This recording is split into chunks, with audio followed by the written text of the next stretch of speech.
Je vais passer la parole donc à Raphaël qui va nous présenter la première communication. Bonjour, je vais vous parler de l'angiosité dans les syndromes des taches blanches et choroïdites, donc avec le docteur Semama. Donc je vais faire la première partie. Donc juste quelques mots sur les syndromes des taches blanches. En fait, ça regroupe différentes maladies assez différentes, qui sont d'étiologie indéterminée et qui correspondent à des choriorétinopathies inflammatoires et qui typiquement vont toucher des patients jeunes en bonne santé. Donc, vous avez donc ici des images d'une épithéliopathie en plaques avec ces lésions jaunes profondes au niveau du pôle postérieur et qui sont donc typiquement très hypofluorescentes en ICG. Donc ici des images de choroïdites serpigineuses avec donc une hypofluorescence précoce au temps tardif de l'angiographie et donc typiquement une imprégnation avec un liseré sur les bords de la lésion hyperfluorescent et une hypofluorescence qui est soulignée ici par les taches rouges au niveau des zones actives. Donc voilà, choroïdite serpigineuse avec typiquement une localisation autour de la papille. Alors ici, vous avez des images d'une choroïdite ponctuée interne avec ces lésions au pôle postérieur de petite taille et qui sont en fait très fréquemment associées à des néovaisseaux choroïdiens, donc en fait dans presque un quart des cas, et qui sont décelés grâce à l'angiographie, ici vous avez l'angiographie classique, et en ICG. Là, des images d'une choriorétinopathie de Birdshot avec ces lésions blanches, mais qui sont surtout en moyenne périphérie, typiquement péripapillaire et en nasale inférieure de la papille. Et en angiographie à la fluorescéine, vous pouvez voir ces périphlébites très importantes associées à une diffusion de la papille et surtout c'est l'ICG qui aide pour le diagnostic avec les nombreux granulomes choroïdiens. Voilà, donc l'OCT angiographie, à quoi ça va nous aider dans tous ces syndromes différents? Excuse-moi, je peux te poser une question? On se pose des questions, hein. Donc tout le temps pour essayer de... Donc là, devant le syndrome de tache blanche, tu commences par quoi? Toi, tu fais l'interrogatoire, évidemment. Oui. Bon, cliché couleur. Une angiographie. Une angiographie en première intention, fluorescéine, ICG systématiquement. Et l'ICG systématique. D'accord. OCT structurel. L'OCT structurel, en essayant si possible de coupler, par exemple, ce qui est très intéressant, ça je vais vous montrer des images, mais c'est de coupler les images d'OCT par exemple avec l'ICG ou avec l'angiographie et la fluorescéine.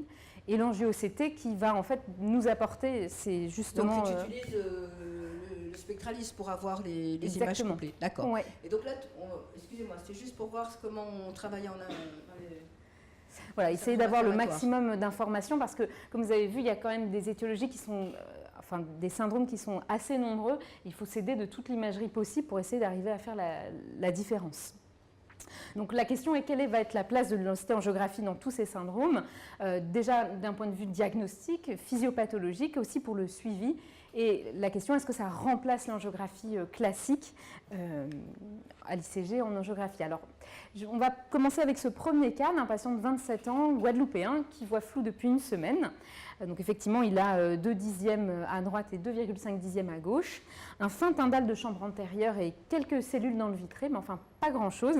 C'est surtout quand on regarde son fond d'œil, vous avez ces lésions jaunes profondes au niveau du pôle postérieur et de la moyenne périphérie rétinienne, avec, en fait, on le devine ici, des plis en interpapillomaculaire qui font suspecter la présence de liquide sous-rétinien. Ici, les images en grand champ qui nous montrent plus précisément la localisation des lésions, plutôt en moyenne périphérie, donc à droite comme à gauche. Ici, les images en autofluorescence. Alors, en fait, la plupart des lésions sont hyper autofluorescentes, avec néanmoins au niveau de la macula à droite, une zone un petit peu plus sombre, donc qui laisse penser qu'il y a du liquide à cet endroit-là. Et sur l'autre œil, les lésions qui sont en inférieur de la macula, qui sont en partie hypo-autofluorescentes et qui laissent penser à des lésions déjà cicatricielles. Alors, en angiographie à la fluorescéine, on observe en fait dès les temps précoces de l'angiographie des lésions hypofluorescentes.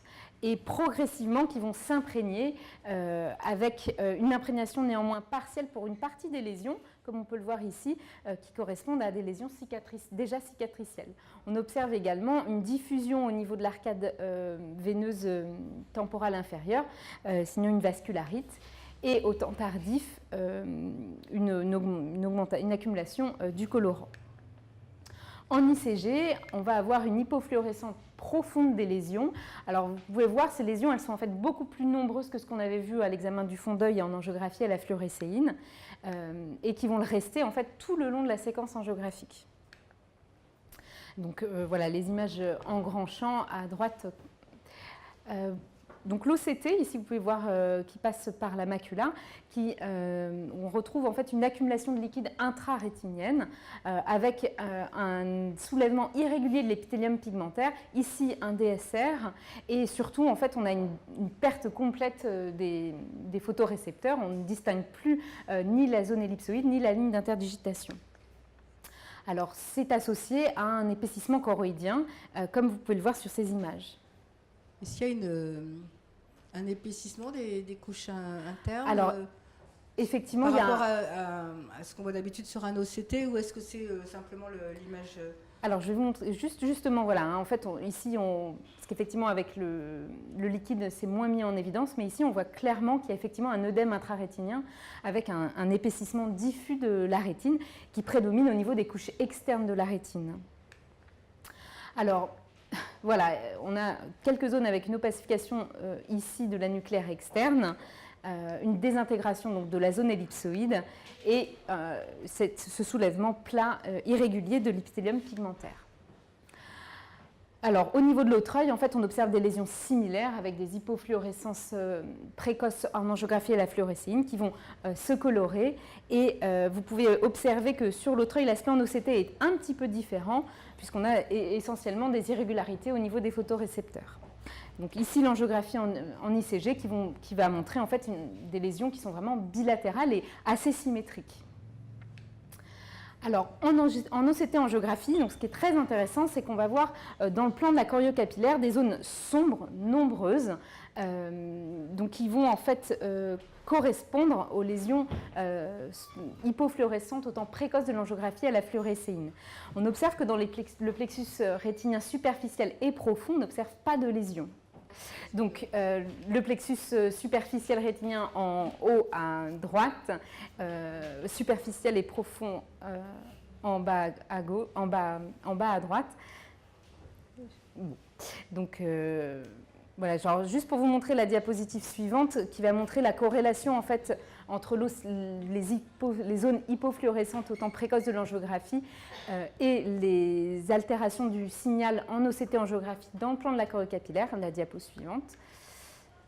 Voilà, donc en fait on a vraiment une correspondance de ces lésions donc qui nous font penser que les lésions en OCT angiographie correspondent vraiment à des lésions, à une hypoperfusion de la choriocapillaire. Est-ce que vous voyez les zones sans signal?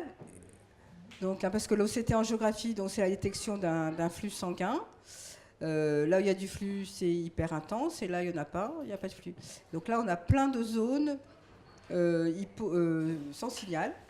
Je vais vous montrer, hein, en fait, voilà. Toutes les zones ici, hein, qui sont des zones sans signal, et donc sans signal, voilà. Penser à une ischémie. Et là, c'est sur le lit superficiel? Alors là, c'est dans le plan de la choriocapillaire. Ouais. Carrément. Là, on est dans le plan de la choriocapillaire, d'accord. Donc, c'est des zones sans signal au niveau de la choriocapillaire, mais on a une projection des capillaires. Alors, en fait, il y a effectivement quelques artefacts, comme vous pouvez voir ici, avec effectivement une projection des capillaires rétiniens, mais dans les plexus rétiniens, qui était juste la diapositive précédente, on observait une absence d'altération du signal. Tout à fait. On voit très bien sur les images de droite le lit capillaire superficiel et le lit capillaire profond où il n'y a pas d'altération notable, visible, alors qu'au niveau de la choroïde, on voit très bien. Essaye de faire marcher. Je vais vous montrer. On va décrire. Je vais vous... Non, mais c'est pour... Vas-y, continue, je vais essayer de voir le souci. On a un deuxième pointeur. Voilà, donc là c'était juste pour vous montrer les images de l'autre œil, donc on voit un petit peu plus précisément. Ici le plexus superficiel, donc sans altération du signal, profond. Et ici dans le plan de la choriocapillaire, on voit en fait clairement les zones de perte de flux, donc en bas à droite, dans le plan de la choriocapillaire. Alors, effectivement, vous pouvez voir que ces images-là, en fait, avec ces ramifications vasculaires visibles dans le plan de la choriocapillaire, correspondent probablement à des artefacts, parce qu'elles se superposent parfaitement aux images que l'on voit dans le plexus rétinien superficiel.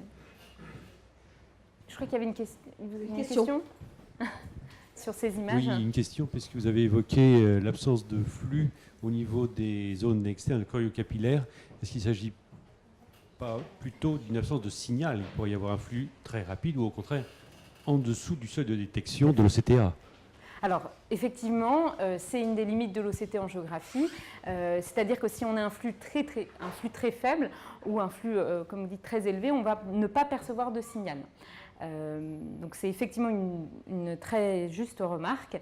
On suppose qu'il y a probablement une perte de la vascularisation, mais effectivement, c'est en les confrontant aux images de l'angiographie à la fluorescéine qu'on arrive à... Enfin, si vous voulez, ça conforte cette hypothèse-là. Ce n'est pas l'OCT angiographie vue seule qui nous permet de dire qu'il y a une perte une ischémie dans le plan de la choriocapillaire.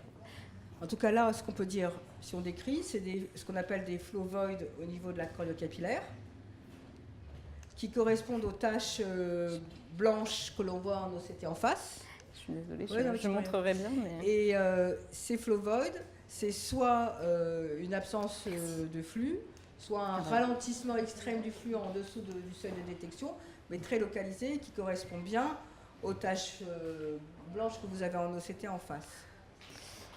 Voilà, donc pour ce patient, le diagnostic qu'on a posé, c'était d'une forme frontière entre une épithéliopathie en plaques et une maladie de Vogt-Koyanagi-Arada. Pourquoi? En fait, c'est surtout devant l'aspect du liquide intrarétinien vraiment très important, qui est assez atypique dans une épithéliopathie en plaques. Donc, en pratique, le patient a été hospitalisé pour recevoir des corticoïdes qui ont permis en fait une amélioration rapide du tableau clinique. Vous voyez ici, après 3 jours, une nette diminution du liquide intrarétinien.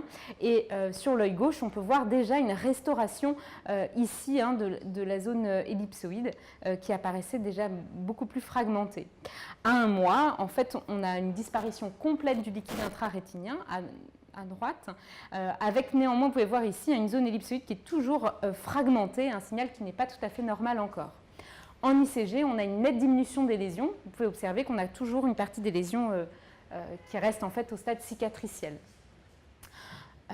Alors, en OCT en géographie, vous pouvez observer qu'il y a une nette restauration du flux dans la choriocapillaire, avec néanmoins des zones sombres qui vont persister, même ici à 1 mois, alors qu'ils sont beaucoup moins nombreuses, mais qui sont quand même identifiables à droite comme à gauche.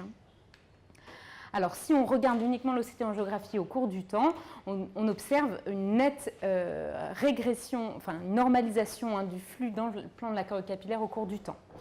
Ici à 3 semaines et ici à 2 mois. Donc, voilà, ici d'autres images d'un deuxième patient. Alors, juste pour montrer que les images en fait vont être très similaires dans l'épithéliopathie en plaques, avec des hypoperfusions précoces en angiographie à la fluorescéine et qui vont vraiment correspondre aux zones de perte de flux en OCT en géographie. Alors effectivement, ici vous avez des ramifications, mais qui sont vraiment des artefacts du plexus rétinien superficiel. Ici, c'est un cas un tout petit peu plus typique parce qu'on a uniquement ces irrégularités au niveau de l'épithélium pigmentaire et l'amincissement au niveau de la rétine externe, et non pas l'accumulation de fluide comme pour le cas précédent. Voilà, donc ça, des images de l'autre œil et qui vont nous montrer ces lésions similaires. Donc, si on résume l'épithéliopathie en plaques, on n'a pas d'anomalie de flux au niveau des plexus superficiels et profonds. Par contre, on suspecte une franche hypoperfusion dans le plan de la choriocapillaire en OCT en géographie et qui vont vraiment correspondre aux lésions au temps précoce de l'angiographie à la fluorescéine. Donc, en fait, ça, c'est une hypothèse d'hypoperfusion capillaire. Elle a déjà été rapportée dans la littérature, donc dans plusieurs papiers. Vous voyez ces mêmes images de perte de flux. Et d'un point de vue physiopathologique, c'est intéressant parce qu'il y a si vous voulez, un débat pour comprendre si les lésions en angiographie, en fluorescéine ou en ICG sont liées à une altération de l'épithélium pigmentaire. En fait, l'OCT-angiographie nous suggère qu'il y a vraiment une inflammation primitive choroïdienne. Alors, une question sur l'épithéliopathie en plaques. Est-ce qu'on a déjà étudié l'épaisseur choroïdienne et ses variations avant, pendant, après le traitement? Alors, effectivement, je n'ai pas montré les images, mais en fait, pour ce patient, il n'y avait pas de variation de l'épaisseur choroïdienne. C'est exact. Ouais. On avait un épaississement choroïdien, mais qui restait stable au cours du temps. Alors, je vais vous parler maintenant de la choroïdite serpigineuse. Vous pouvez observer ces lésions en péripapillaire avec une partie qui est grisâtre ici et en angiographie à la fluorescéine qui vont apparaître très hypofluorescentes et qui vont se colorer au cours de la séquence avec ce liseré hyperfluorescent typique. En ICG, vous pouvez observer que les lésions sont hypofluorescentes profondes et vont le rester tout au cours de la séquence angiographique. En OCT-angiographie, on a un plexus qui va être normal dans le plexus superficiel et profond. Et par contre, on va retrouver ces lésions de perte de signal dans le plan de la choriocapillaire. En OCT, vous pouvez observer ces zones d'atrophie au niveau de la rétine externe, donc notamment ici avec une hypertransmission du signal en arrière de l'épithélium pigmentaire et ces kystes intrarétiniens en rapport avec une atrophie de la rétine externe et de l'épithélium pigmentaire.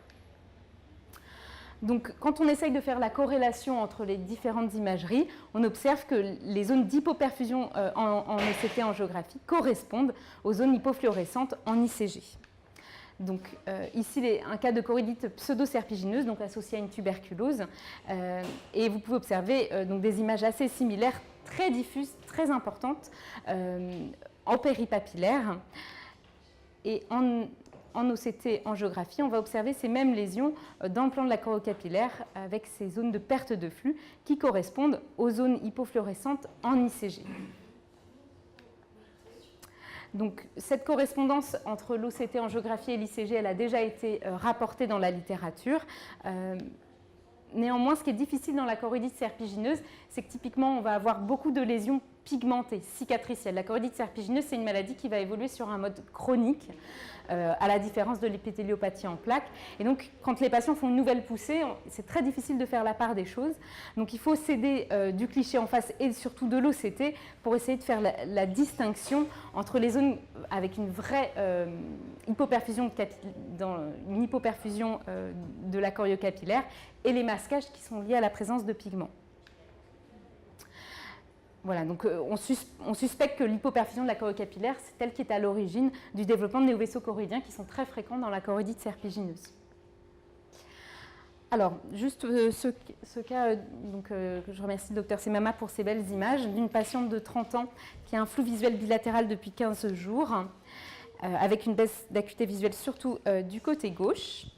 Et quand on regarde son fond d'œil, on observe des fines lésions bilatérales sur ces clichés multicolores maculaires, voilà, qu'on voit un petit peu mieux ici. En angiographie, à la fluorescine, elles vont apparaître de manière hypofluorescente au temps précoce et s'imprégner progressivement, à droite comme à gauche. Voilà. En ICG, elles vont apparaître, on observe cette vaste plage hypofluorescente de manière bilatérale maculaire.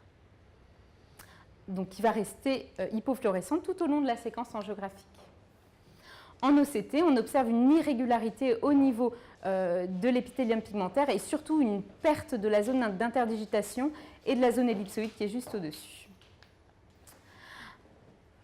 En OCT-angiographie,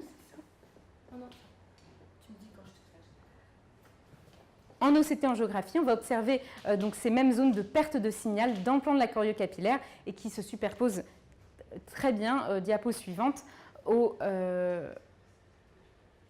que je peux avoir... Je peux avoir c'est pas de souci. Qui vont très bien se correspondre. Je vais prendre la diapositive suivante également. Aux zones hypofluorescentes en ICG. Alors, voilà. Donc la patiente a été bilantée. En fait, tout le bilan est revenu négatif. Et la question était de savoir s'il s'agissait d'une épithéliopathie en plaques, d'une choroïdite serpigineuse maculaire ou d'une persistante placoïde maculopathie. Je vais prendre la diapositive suivante, s'il te plaît, Florence. Donc, en pratique, la patiente a été surveillée et en fait, au contrôle, 1 mois plus tard, l'acuité visuelle était remontée au niveau des 2 yeux à 10 dixièmes. Diapositive suivante. Et voilà, donc on observe néanmoins qu'une partie des lésions va rester en fait visible à 1 mois, mais va en partie se pigmenter. Diapositive suivante. À 1 mois, vous pouvez voir une restauration en fait, de la zone ellipsoïde et de la ligne d'interdigitation avec néanmoins quelques altérations toujours visibles. Diapositive suivante. En ICG, la tache hypofluorescente maculaire va toujours être visible, mais nettement moins profonde. Diapositive suivante. Sinon, ouais. Donc la persistante placoïde, quelques mots sur la persistante placoïde maculopathie. Donc il va donner en fait ces images assez typiques, hein, comme vous pouvez le voir ici dans le papier de Goldschay, avec ces lésions maculaires hypofluorescentes. Tiens, si tu veux, je te dis. Non. D'accord. Donc je vais prendre la diapositive d'après. Donc en imagerie multimodale, ça donne en fait, c'est vraiment ces lésions en placard maculaire typiques, bilatérales et symétriques. Diapositive suivante. Donc elles vont avoir une hypofluorescence précoce en rapport avec la lésion dans le plan de la choriocapillaire. Je vais prendre la vue. Super. Merci beaucoup. T'as vu, tu peux le... Je peux pointer. Ah, génial. Super. Merci beaucoup. Donc, la caractéristique de la persistante placoïde maculopathie, c'est qu'il y a fréquemment des néovaisseaux choroïdiens associés et c'est ce qui va le différencier notamment de l'épithéliopathie en plaques. C'est une maladie qui a un bon pronostic et qui va être associée donc en OCT angiographie avec ces lésions de perte de signal dans le plan de la choriocapillaire se superposant à l'ICG. Donc, qui nous font suspecter une ischémie focale de la choriocapillaire. Alors, je vais vous parler à présent d'une patiente de 25 ans, sauf s'il y a des questions sur le cas précédent. Donc, une patiente de 25 ans qui a une baisse de vision à gauche à 6 dixièmes depuis à peu près 1 mois. Et en fait, au niveau de son fond d'œil, vous pouvez observer cette lésion blanche avec une petite... avec une hémorragie juste ici, sur son bord, associée en fait au niveau de l'autre œil, vous pouvez observer ces fines taches diffuses bilatérales qui correspondent en fait à des druséennes cuticulaires. En OCT, passant par la lésion, vous pouvez observer un net épaississement rétinien avec une nette désorganisation, surtout au niveau de la rétine interne. On observe aussi une condensation du vitré en regard du foyer et ici les druséennes cuticulaires. En angiographie à la fluorescéine, on observe dès les temps précoces une hyperfluorescence au niveau du foyer qui va s'intensifier et augmenter en surface au temps tardif. On a aussi une zone sombre en périlésionnelle qui va diminuer au cours du temps. On observe également une hyperfluorescence précoce au niveau des druséennes cuticulaires qui vont par contre ne pas diffuser. En ICG, on observe que le foyer est hypofluorescent et va le rester tout le long de la séquence angiographique. Alors, ce qui est par contre très intéressant, je ne sais pas si vous observez bien, il y a en fait au sein de la lésion une ramification vasculaire en angiO-OCT centrée par le foyer dans le plexus rétinien superficiel. On observe très bien cette fois-ci un lacis néovasculaire donc qui va en fait se retrouver, qu'on va observer uniquement dans le plexus rétinien superficiel. Donc c'est des néovaisseaux? C'est des néovaisseaux rétiniens, exactement. Alors, donc devant ce foyer rétinien unilatéral infectieux, on a en fait suspecté une toxoplasmose et on a réalisé une PCR devant ce foyer atypique et sa localisation juxtamaculaire et qui nous a permis de confirmer, grâce au coefficient de Desmond positif, un foyer de toxoplasmose. La patiente a été mise sous traitement et a reçu des corticoïdes. Elle a été surveillée en fait de très près. Elle n'a pas bénéficié de traitement anti-VEGF. Et en fait, au cours du temps, on a pu observer une diminution du foyer. Avec ici, vous pouvez constater la présence d'exsudat liée à la résorption du liquide intrarétinien et une amélioration de l'acuité visuelle en parallèle. Donc, quand on compare son OCT, on constate une nette régression de l'œdème intrarétinien, avec ici un soulèvement de l'épithélium pigmentaire en regard du foyer. Quand on regarde l'évolution en OCT angiographie, on constate une régression du lacis néovasculaire au cours du temps, et ce sans traitement anti-VEGF. Alors en fait, pourquoi? On a surveillé la patiente de très près, on l'a revue quasiment toutes les 48 heures, et en fait avec seulement le traitement antiparasitaire et anti-inflammatoire, les lésions ont pu disparaître. Mais effectivement, c'est une conduite à tenir qui peut se discuter. Ici, les images au contrôle à 1 mois, donc on observe toujours une diffusion mais nettement moins importante au niveau du foyer et une zone sombre persistante en ICG, mais une disparition complète du lacis qui était visible. Hein. Voilà, je crois qu'il y avait une question par rapport à ces images. Je suis intrigué par l'aspect de ce néovaisseau rétinien. Ouais. A-t-il les mêmes caractéristiques d'un néovaisseau sous-rétinien d'origine choroïdienne? Est-ce qu'on a une idée? Est-ce qu'on a des comparaisons qui ont été faites? Alors, sur ces images-là, alors effectivement, je n'ai pas d'image à vous montrer là de néovaisseau typique de, par exemple, néovascularisation choroïdienne. Néanmoins, on observe de nombreuses ramifications et des lacis qui sont très très très fins. Et surtout, la principale différence, c'est sa localisation intrarétinienne, clairement. Audrey, toi, tu as essayé de regarder ils ont le même aspect qualitatif, les néovaisseaux prérétiniens et les néovaisseaux choroïdiens, oui. En général, est-ce que tu as eu... Je me suis plus intéressée aux néovaisseaux prérétiniens. Oui, moi aussi. À cause du diabète. Ils sont un peu différents, ça. Attends, après, j'ai pas fait de comparaison. J'ai pas du tout fait d'études comparatives entre les deux, mais j'ai plus l'expérience des néovaisseaux prérétiniens qui ressemblent en effet à ce qu'elles montrent. Alors prérétinien, c'est encore différent parce que c'est encore en avant de la rétine, mais qui sont très ramifiés. J'ai pas l'expérience, je peux pas répondre. Après, une autre possibilité, c'est que ça ne correspond pas réellement à un néovaisseau, mais que ça correspond plutôt à une dilatation qui était normalement non visible en angiographie parce que gênée dans sa végétation par les phénomènes de diffusion et qui va régresser en fait avec la régression de l'inflammation. C'est effectivement... enfin, on a quand même un hyperflux, qui correspond à la zone de néovaisseau. Hein. C'est quand même un hyperflux qui est donc dans les plexus ici. Hein, donc ça correspond quand même à des néovaisseaux. Enfin oui, à des néovaisseaux. Après, leur aspect, ils ne ressemblent pas complètement aux néovaisseaux choroïdiens parce que je trouve qu'ils sont plus linéaires. Tu vois, il y a pas mal de raréfactions, les densifications, les interconnexions se font sur la périphérie et pas trop au centre. Il y a quelques petites différences quand même par rapport à des néovaisseaux choroïdiens, donc on pourrait tout à fait y penser en les regardant, à se dire tiens, est-ce qu'il y a des critères différents, qualitatifs? C'est une bonne idée. Une bonne idée. Alors, juste pour vous montrer justement un deuxième cas d'un patient avec donc pour le coup un ancien toxoplasmose connu avec des cicatrices pigmentées donc juxtamaculaires et qui va donc avoir une baisse de vision au niveau de son œil gauche. Et quand on regarde son fond d'œil, il y a effectivement un foyer sur les bords de la lésion pigmentée, mais on observe également un aspect de lacis au sein du foyer. Alors que vous pouvez voir un petit peu mieux ici sur la photo agrandie.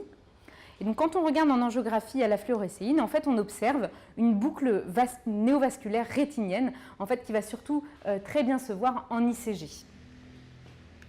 Et quand on regarde en OCT angiographie, alors là, pour le coup, on va avoir donc des boucles vasculaires multiples qui vont être visibles du plexus superficiel au plan de la chorocapillaire, enfin, un petit peu dans le plan de la chorocapillaire et dans le plexus profond. Alors, probablement qu'il s'agit d'un néovaisseau intrarétinien, donc surtout visible dans le plexus rétinien superficiel, mais par effet miroir, on va avoir par des artefacts qui vont faire qu'on va également voir ce néovaisseau au niveau du plexus profond et un tout petit peu ici dans le plan de la chorocapillaire. Oui. Est-ce que tu as la possibilité avec... C'est quel en OCTA? C'est Est-ce qu'il y a la l'angioplex. possibilité de... Parce que moi je travaille avec le Spectralis. est-ce que tu as la possibilité d'enlever un peu les effets miroirs, justement? Alors, effectivement, là, on n'a pas réussi, on n'a pas pu enlever les effets miroirs sur ce logiciel-là. Mais de toute façon, là, cette coupe-là était parfaite pour montrer où se trouvaient les flux. Je pense que, après, quand on fait défiler, il s'agit vraiment... de flux, on a les flux ici. C'est pas bien quand je fais ça. Mais je vais essayer de... effectivement, quand on fait défiler, on a vraiment... Si tu arrives à te mettre là, voilà, super. Donc tu as du flux qui est ici au niveau des plexus rétiniens. Et ça correspond à l'hypersignal. Et quand tu te mets là, par exemple, il n'y a pas de flux. Donc, de toute façon, c'est une projection. Quand tu te mets là, tu es sur un flux. Donc, ça correspond à quelque chose. Tu vois. Donc, même si on ne peut pas toujours enlever les artefacts, il faut citer de cette OCT colorisée avec superposition du flux pour savoir si c'est un artefact ou si c'est un flux réel que l'on observe. Qu'on ait ou pas une machine qui donne without projection removal artefact ou je sais pas quoi. Oui, c'est vraiment en s'aidant, je crois.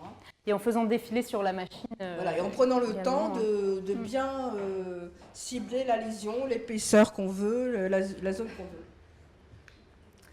Voilà, donc les cas de néovaisseaux choroïdiens dans la toxoplasmose, ils sont connus, mais il s'agit surtout de néovaisseaux choroïdiens. Et là, on est bien d'accord, c'est des néovaisseaux intrarétiniens. Et l'OCT angiographie nous aide vraiment beaucoup par sa segmentation facile dans le plexus vasculaire par plexus vasculaire pour arriver à différencier, alors qu'en angiographie classique, on est très gêné pour l'interprétation par les phénomènes de diffusion. Voilà, alors juste un mot sur cette patiente d'une quarantaine d'années qui a une baisse de vision bilatérale, des phosphènes. Et en angiographie la fluorescine, on a de nombreuses périphlébites, un œdème papillaire et l'ICG qui va nous montrer de nombreux granulomes choroïdiens disparaissant au temps tardif. Donc cette patiente a une maladie de Birdshot. En fait, l'OCT angiographie, juste pour vous montrer aussi les limites de cet examen, en fait, il montre finalement peu de choses. C'est-à-dire qu'on n'a pas d'anomalie du signal au niveau rétinien, ni dans le plan de la chorocapillaire. On ne voit pas les granulomes en OCT angiographie. Néanmoins, on peut quand il y a un œdème maculaire qui s'associe à la maladie de Birdshot, observer des anomalies dans les plexus rétiniens. Ce qui voudrait dire que le Birdshot n'entraîne pas de flow void de la chorocapillaire, n'entraîne pas d'anomalie dans les plexus rétiniens, et qu'on ne voit pas s'il n'y a pas de néovaisseau, on ne voit pas d'hypersignal. Voilà. C'est ça, en fin de compte, il faut raisonner comme ça en disant... Exactement. Ce qui est intéressant aussi, c'est qu'on ne voit pas, vous avez vu, les vascularites ne sont pas visibles en OCT angiographie. Alors pourquoi? Parce qu'en fait, l'OCT angiographie, ça visualise un signal de flux, alors que les vascularites correspondent à en fait une inflammation de la paroi vasculaire. Donc, effectivement, on ne visualise pas les diffusions au niveau des vaisseaux, mais du coup, on peut mieux analyser la perfusion capillaire. Et c'est ce qui a notamment été fait dans le lupus, au niveau du plexus, et on retrouve en fait des anomalies au niveau du plexus rétinien profond. Voilà, comme vous pouvez le voir ici, qui sont habituellement non visibles parce que gênés par des phénomènes de diffusion. Voilà, donc juste quelques mots. L'ostéangiographie dans le syndrome des taches blanches va apporter des éléments physiopathologiques intéressants, comme on l'a vu notamment pour l'épitéliopathie en plaques, en permettant de bien analyser la choriocapillaire ou de détecter des néovaisseaux. Donc il faut bien l'intégrer dans une imagerie multimodale. Et dans l'uvéite, sa limite principale, c'est surtout qu'il ne va pas voir les phénomènes de diffusion, notamment pour les vascularites ou les foyers actifs. Merci beaucoup. C'était très bien, très intéressant ce cas clinique.